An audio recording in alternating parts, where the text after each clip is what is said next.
when I got here, there were 3 areas for teaching, and they didn't talk to each other. Right. They were in different buildings. There was rarely would a graduate student actually have a dissertation committee that involved people across areas and so on. And so it seemed to me the silos were limiting the community within the whole school and limiting the impact the ed school could have. So the reorganization was largely driven by that. It was also partly, as I've mentioned, financial. And then there was another little problem, which is we discovered there were about 30, I think that's the number, centers, institutes, projects, whatever. Some of them, like Project Zero, was really quite connected to the ed school and doing, important work that enhanced the ed school. Mm-hmm. There were others that simply called themselves the Harvard Project on XYZ, right. And they had no faculty, no students, nothing. And it just seemed to me, we had to review these things, right. And bring them together into one unit. Right. And Dick Chait actually led a committee that came up with this name RIO, Research, yes. Innovation, and what was the O for? Organization? I don't know, I forget. Or outreach, maybe? Outreach, yes. Outreach.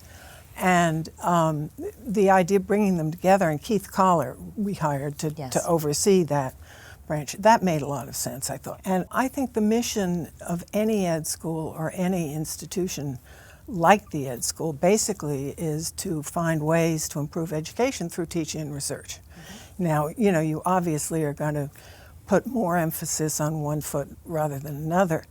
But I thought one of the problems with the silos that existed at the ed school when I came was that there wasn't a real commitment among all people as to how that mission ought to be specified. Right. And over time, I think we inched toward getting it more focused on practice, which I thought was very important. That's great. So what were some of the things you did to try to get the faculty to move forward in a singular direction?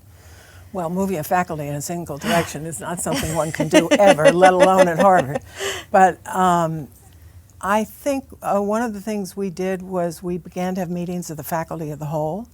When I got here, and it's probably, I don't know what you're doing at the moment, but the senior faculty was 22, 23 people who sat around the senior table and basically made all the decisions. And then there were about 200 other people who did most of the heavy lifting in terms of teaching.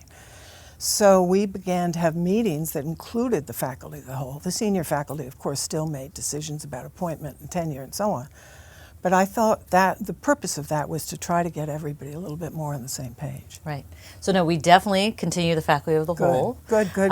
And as someone who came in and lived with the last several years of the areas, coming in with one silo, and then building connections with the entire school, and now junior faculty, new faculty, the way we're able to bridge. That's great. Because we don't have those silos. That's great. Yeah, that has lived on. Yeah, it's just, it doesn't make sense in education, which is such an interdisciplinary activity to begin with, to have silos like that.